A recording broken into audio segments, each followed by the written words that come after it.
I love this, this sentence. Where is it?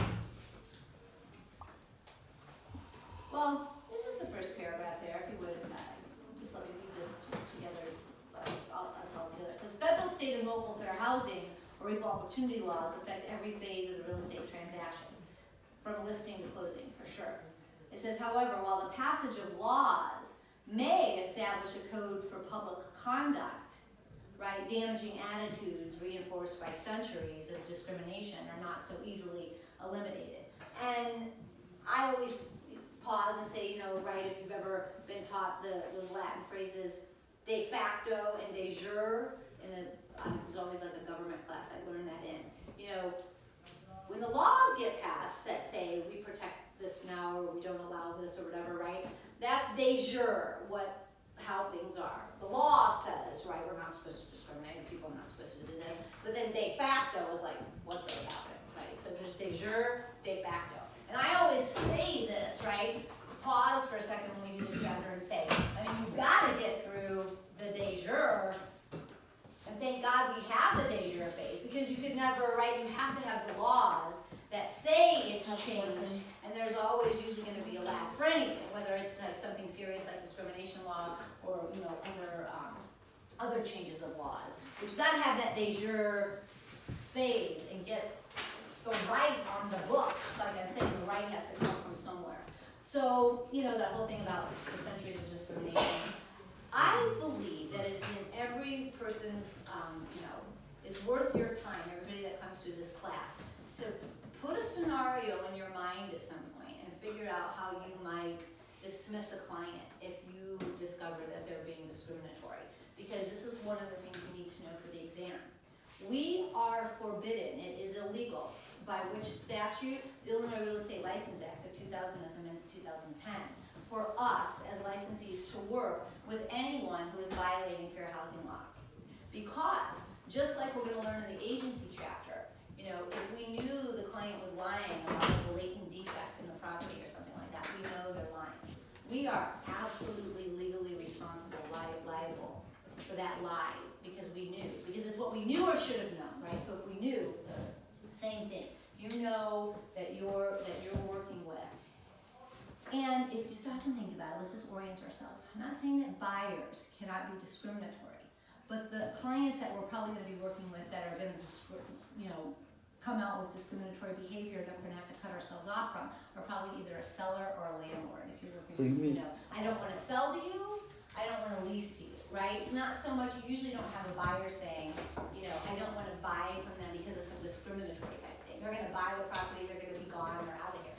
And you'd think that might be the same with sellers, but sometimes sellers, right, are so attached to their property, or, you know, they raised their family, you know, like they're looking for, they think they have a right to decide, you know, who exactly lives there. I mean, you do have some, you know, but it can't violate fair housing laws. You can't be basing your decision not to accept that person. We're about to say what the categories are, right? Based on their race, religion, national origin, sex, disability, or familial status, right? These are federal laws.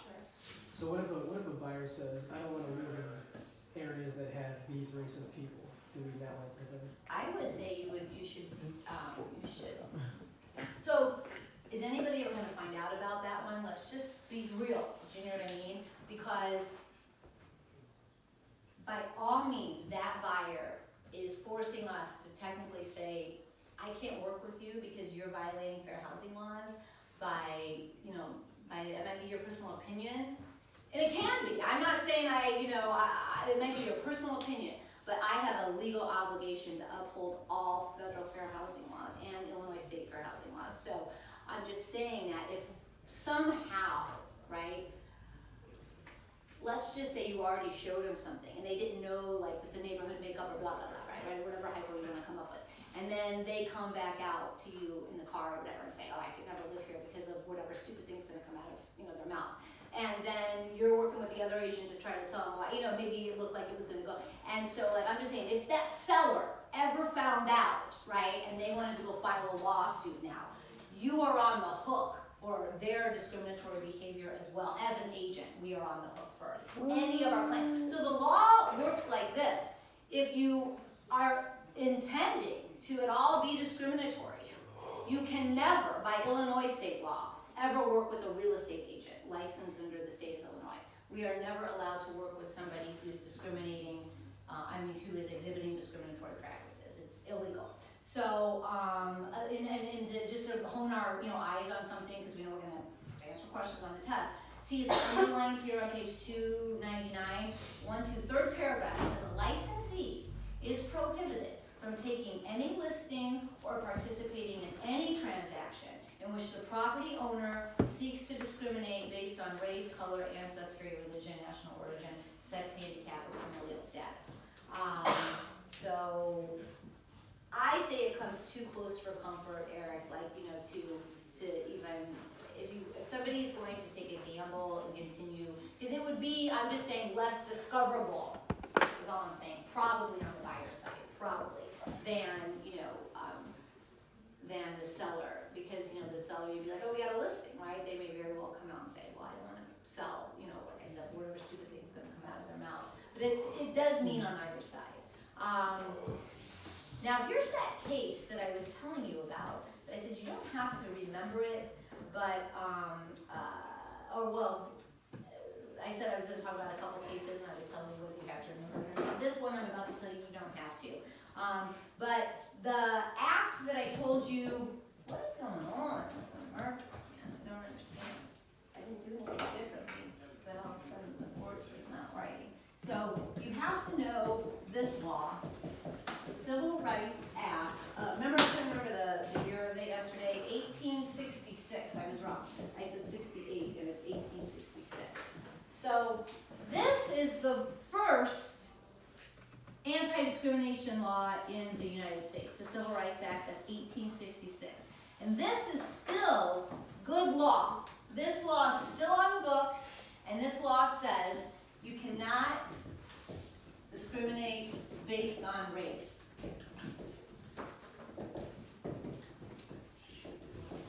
So it talked about different facets of society that you couldn't discriminate on race, but real estate was one of them. So this law spoke to people transferring real estate and not discriminating based on race. So it went into different facets of society, but it did include fair housing. It was our first, in a sense, fair housing law. But it spoke to more than housing. It just said can't discriminate based on race. Now then this terrible thing happened. I mean, again, this was just de jure at first, right? I mean, people were still doing what they were doing in 1866. But at least we had a law on the books. That's why I said we mentioned the back, Brian and I was saying, you gotta go through the de jure phase to get the laws on the books, right? De facto is what's really going down, but it takes a while for de facto, right? For things to actually change. So then this bad thing happens. I would know this, the Civil Rights Act of 1866, first anti-discrimination law in the U.S. said don't discriminate based on race, but you don't have to know this one, but I'm still going to write it up here. Plessy v. Ferguson. This case, 1896. One of the most terrible decisions in the United States history. This was the case that said separate but equals okay. So, right, we all know, most of us know, this meant I can build or I can designate different facilities for different, and it was done on a racial, split, and it was lawful. And I could say only white people can use this facility, only Asian people can use this facility, only black people can use this facility. And that was law. That was United States law, believe it or not, until the next big law that came along was the 1968 Civil Rights Act.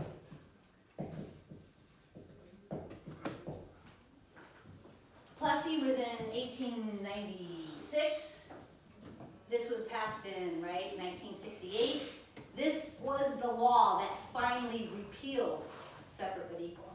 So up until, quite a time into the 60s, when you might not have thought that was actually still, in the 50s, I would have been like, yeah, I would have expected that to, but I was surprised that this was not, and it wasn't repealed all the way. So this repealed the separate but equal. I would know the whole little separate but equal thing, but I don't think you need to memorize Plessy v. Ferguson, but know that there was U.S. law that made it legal to have public accommodations, right, property, that you could say only certain people of certain, color could go in, and, they didn't see that that was a conflict of interest, they said you don't discriminate based on race, but obviously that's why I say it's bad law. Now, what was passed? They test on this, so if I've written it up here, except for the name of that case, then this is the fair game stuff for what they asked on the test for the fair housing questions. So what happened in 1968? What was the protection that came down as far as fair housing does? So in the 1968 Civil Rights Act, it was specifically Title 8.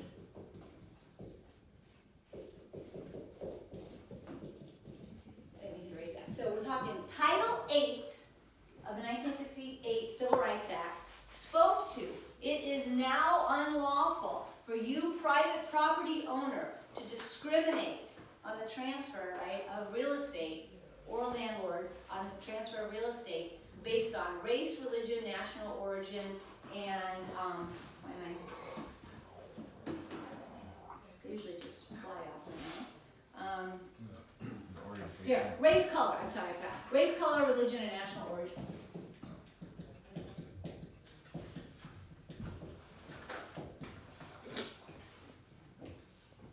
So these were the original ones that came down the pike in 1968. So we call these protected classes, protected classes of people, right? We're gonna protect people that are, we're all made up of different stuff, right? And we're gonna protect you in the real estate market now with somebody discriminating against you based on one of your innate characteristics.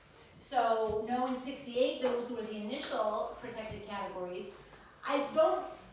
We don't believe as a school you need to know the names of the next two acts, but I would be familiar with the years. So we've got a 74 amendment and an 88. So in 1974, we added as a protected class sex. So now I can't discriminate against you in the private housing market because you're a man or a woman. And then in 1988, we added disability and familial status. So now these are the federal protected categories. When we get to Illinois, which we might probably won't get there today, but gay, Illinois has sexual orientation as one of their protected categories too. So we're practicing in Illinois. Sexual orientation is up here, right? But it's unfortunately hasn't made it to the federal level yet. So we've got race, color, religion, national origin, sex, disability, and familial status. So the familial status part, just in case you've never heard that phrase used before, that means how many, really, it comes down to this. How many children make up your family? How many children are in your family is what we mean by the familial status. So familial status discrimination includes discriminating against a pregnant woman, because there's gonna be, hopefully a baby. But I can't, as a seller, most sellers wouldn't care, but usually you're gonna have landlord discrimination here. I don't wanna rent to this family that has whatever they think, might be too many children for the property, whatever. So, because it doesn't really work like how some people, at least maybe some, people who've never visited other countries, I think so many, right, we don't know, so many Americans are so, privileged that they've never even, they think, oh, we have space and stuff. So it doesn't mean just because I got 3 bedrooms, I can only have 3 people there, right? You could have a lot more. The occupancy laws matter, how many, that the building codes and the county says I can have in that property, right? That matters, but it doesn't matter what that landlord thinks is, should be or shouldn't be. Have you ever had any calls? Yeah, it happened once. Yeah, that there were too many people, Yeah. like I said? Yeah, we had, I think it was a 2-bedroom apartment, where we tried to move in, and then there was 3, it was 3 of us, and my parents said, like, Yeah. there's only 2 bedrooms, we can't rent to you guys. And this is in the 80s, and I remember that they told us. Wow. And you're still a pretty, a small family, for the. Yeah, they're like, well, no, there's not enough bedrooms for you guys, so there's why we couldn't rent out to you guys. What happens? Yeah, we just moved somewhere else. Yeah, I of course. remember that, but again, I didn't know that was an issue that they. Because probably you wouldn't want to, Yeah. There is a general rule though, it's like 2 people per bedroom. So if you Thank have like 10 people, try to move into a 2-bedroom. I think you can leave it Right. safe. Yeah, there'd be Because a there's law. gotta be some type anyway, there should have to be some number, because you can't have 20 people in an apartment. Right, as I said, definitely, if the landlord's wanting to make, right, us think about it, they're easily gonna be able to go to find a statute or ordinance or code, right, that like you, cause, right, in case, if you guys don't mind my saying, right, we've got Harry in here, he owns commercial properties and stuff, Eduardo's a police officer, Eric's a home inspector, so like, these are just, they've all got, I know that was a personal story, at first I thought you were gonna tell me maybe you got called somewhere where. No, They were. that was a young. That was a personal, yeah, because now that you're telling me it's a personal story, yeah, it sounds like potentially person being discriminatory, do we wanna rent from, them, to begin with maybe, but, so, that's what familial status is. So that would be a hypo that would come up on the question, a question that would come up on the exam.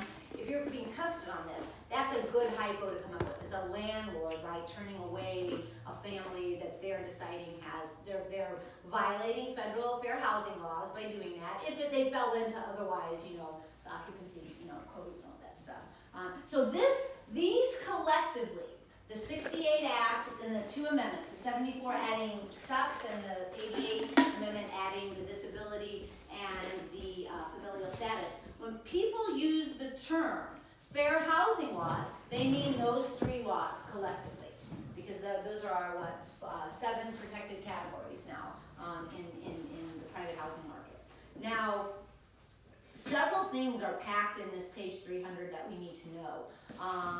When you drop down to, where do they have it here? Okay, drop down with me to where it's bolded. In practice, when HUD investigates, there is a poster called the Fair Housing and Equal Opportunity poster. That HUD, right, we learned that the other day in the finance chapter. HUD is the Department of Housing and Urban Development. Housing and Urban Development. Okay.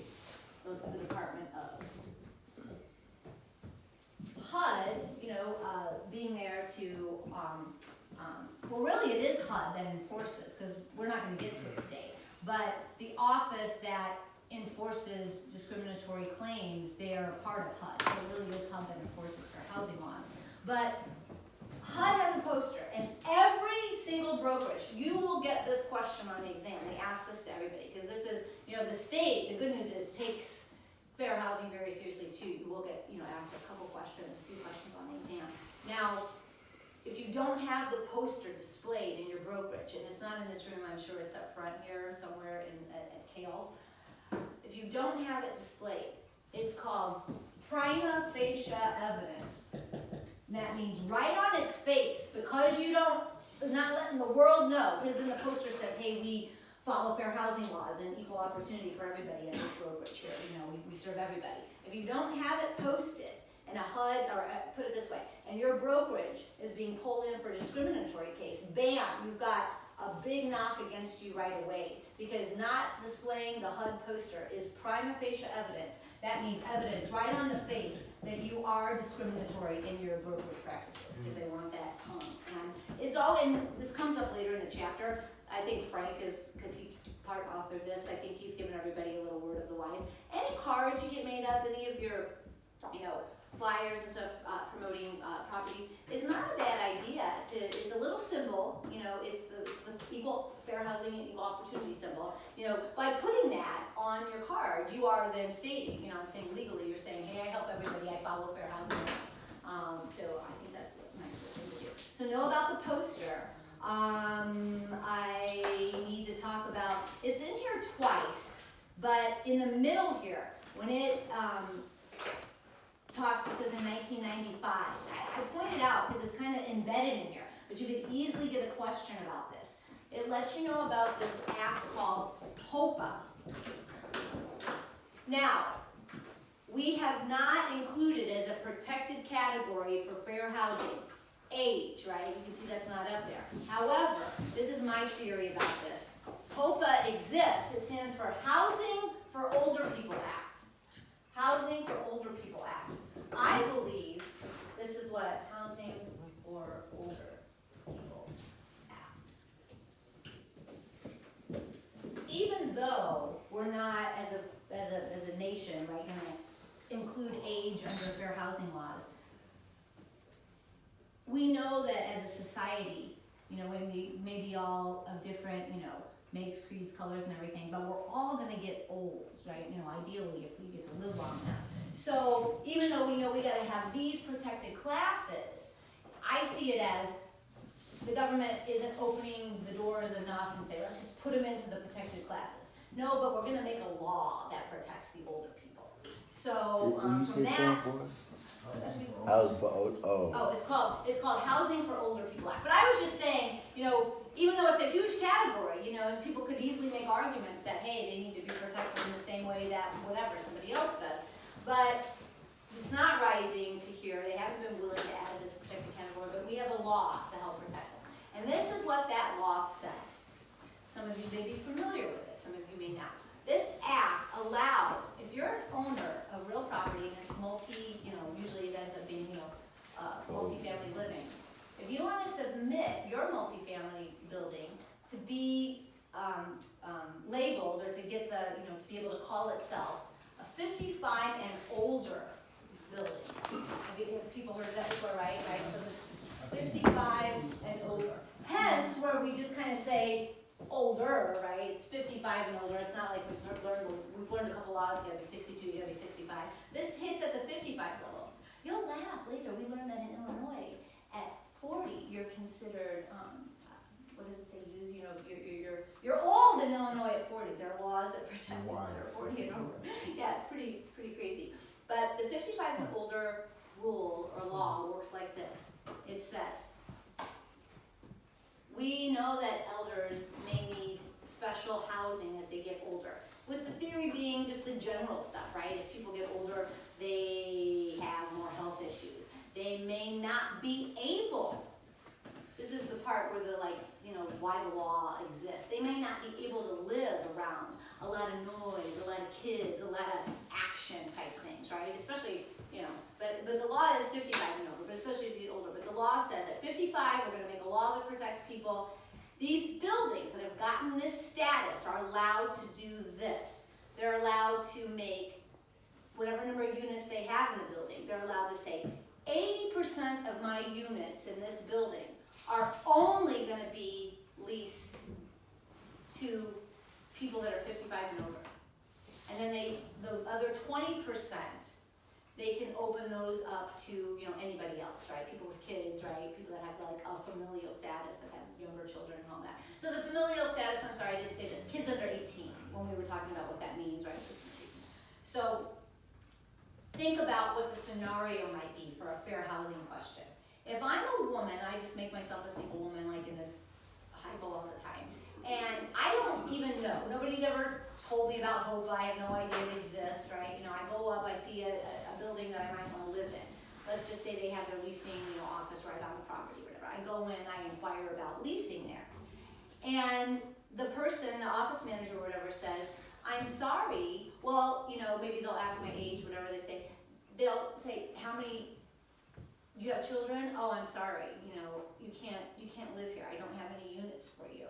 Maybe they're doing a bad job of explaining, let's say, you know, the office managers, I can't let you live here because you have these kids. Well, what they would really be saying is, I've already filled my 20% up with families that have children and whatnot. But if she didn't know any of that, and he was poor and explaining it to her, right, and she leaves there, she might have just only heard, because I have kids, I can't live here. She may have felt like she just got discriminated on a protected category of a familial status, okay? So that could sometimes be the hypo that comes up. But if he really were truly full on, because he's already gotten that status, right? You've got to be like, you know, have the seal of approval from the governmental entities that that you're now a 55 or older building. And he really did have his 20% filled.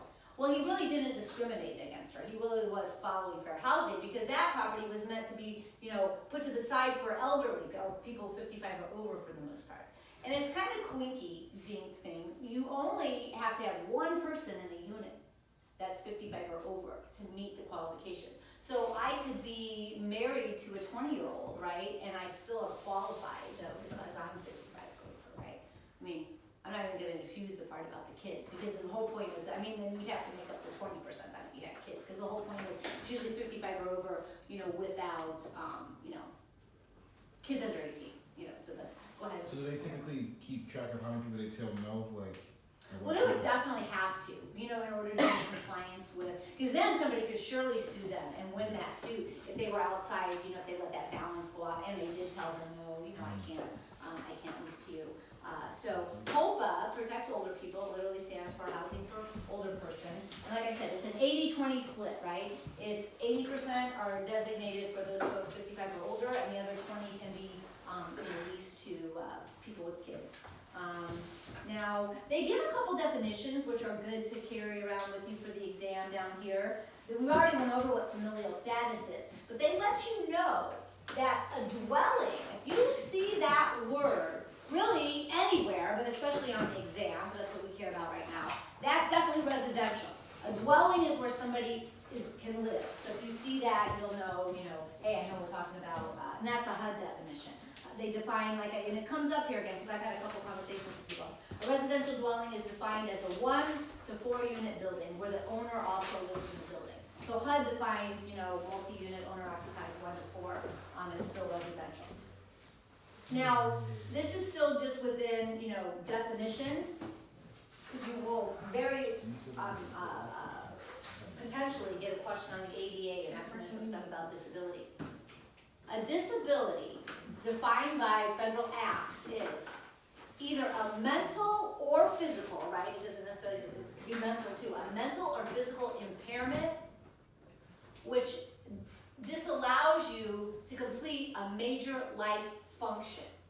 So when you read these acts, they list all the things that they consider major life functions, which are things like working, eating, talking, big things like that we humans do.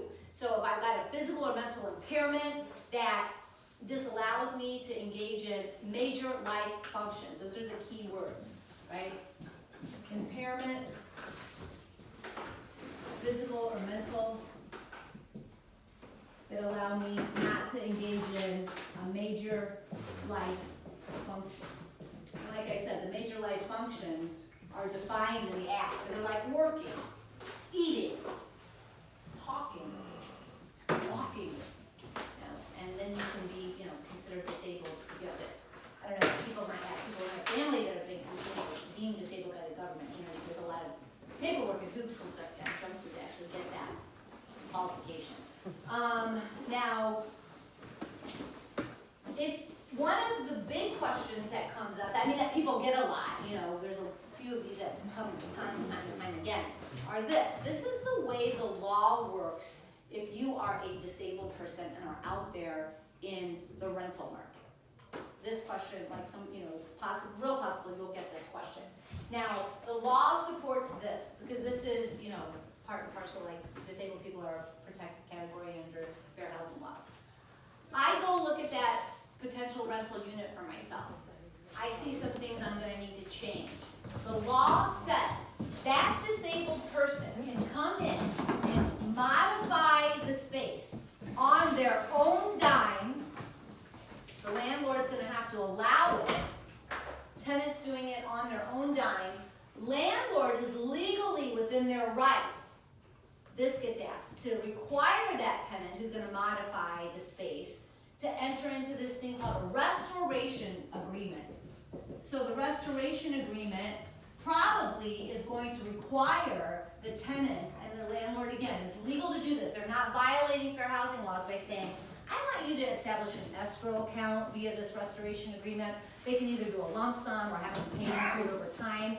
But the law says to the landlord, you gotta allow them to change it, but we're not gonna put you all out there and say, hey, what if they have no money to change it at the end, right, when their lease holds up. So you can put this money, the landlord's allowed to make the tenant put the money, in an escrow so that when they do leave, the money's sitting there to restore, that's why it's called restoration, restore the premises to its prior condition. So that's one option. Let's go over real quick. Disabled person allowed to modify a leased unit on their own dime. The landlord's not going to have to pay for it. The disabled tenant's going to have to pay for it. But the landlord is going to be able to get recouped, force them to, or make, however you would say, they're going to have to, they'll be in the right. They won't be violating fair housing law, the landlord, by saying, hey, you got to enter a restoration agreement, sign this contract. We're going to say you're going to put so much money away so that when you do leave, I got the money to restore it, you know, back to how it was previously. That's one option. Could that be done from the time they sign the lease, or that restoration plan could be, agreement be done anytime between? That's a great question, and I say that in order for it to be completely legally valid, it would be part of the negotiations, it would be done prior to that tenant actually signing. Almost in the same way of that law we just learned, that interstate full disclosure land sale, land sale full disclosure act. It's almost like, okay, I told you you could restore it and everything, but I'm not gonna tell you about the restoration. I mean, I told you you could modify it and everything, but I'm not gonna tell you about the restoration agreement until after I got you on the hook for 12 months of rent. So I would definitely say it needs to be part of, or they would lose their right to come back and say, hey. Now, the other option would be, they could force them to go into a restoration agreement, and even if they did, at the end, they could say, you know what, let's just keep this unit like this, and I'll just market it from now on as disabled, in whatever way they changed it, and who it would be able to help, and market it that way, and have it as a unit for disabled people. So either of those would be right, but this guy, landlord, isn't violating fair housing laws, because a lot of times that's what you're looking for. Are they violating or not violating? Right, by the action that's going on in the hypo of that, So they wouldn't be violating fair housing laws by forcing the disabled tenants to do that. Now, in that same vein, a couple other little rules. The landlord cannot, they can require him to do this, the restoration agreement, it's its own animal, but they can't increase the security deposit. That's not the route to go, right? They can't increase the security deposit. This comes up in a couple more pages, but it's almost time, so I'm trying to get the whole story about the disabled scenario. If they were otherwise a no-pet building, but that disabled person needs a service animal, whether it's emotional support or, because they're blind or something like that, they cannot disallow that pet. They have to allow the pet, and they can't even charge like a pet deposit or an extra security deposit. However, just like your mind would want to think, if that service animal does destroy the property, obviously they would have they'd be liable for any damage the disabled person would be liable for any damage that their service animal caused. So they can't charge a greater security deposit, because they try to trick you, this is the only way to get quote unquote more money, right, from the tenant, is via the restoration agreement. If you get a question where they're trying to up their security deposit or give them a pet deposit or anything like that, that's all, they can't do that. Now, A lot of places now do charge a pet deposit. so the other, yeah, but no, for, if you're not disabled, Yeah. right, and you have a pet, sure, you can charge a pet deposit. But the point is, if you really stop and think about it, the reason they can't for the disabled person is they're not supposed to have really any barriers. That's the whole point. The ADA was passed because we're trying to help disabled people be more mainstream and function in life and stuff. But this was passed before the ADA, but still in that same vein that if we made them, even if we charged everybody else a pet deposit, the argument would be, you don't need that animal. You might love it and, you might really need it, but if I'm blind, if I need a dog that helps me see, I need it and I can't pay the extra. Yeah, so this is a good place Stop. this is actually the place I always like, because what we're gonna open with, unfortunately, when we're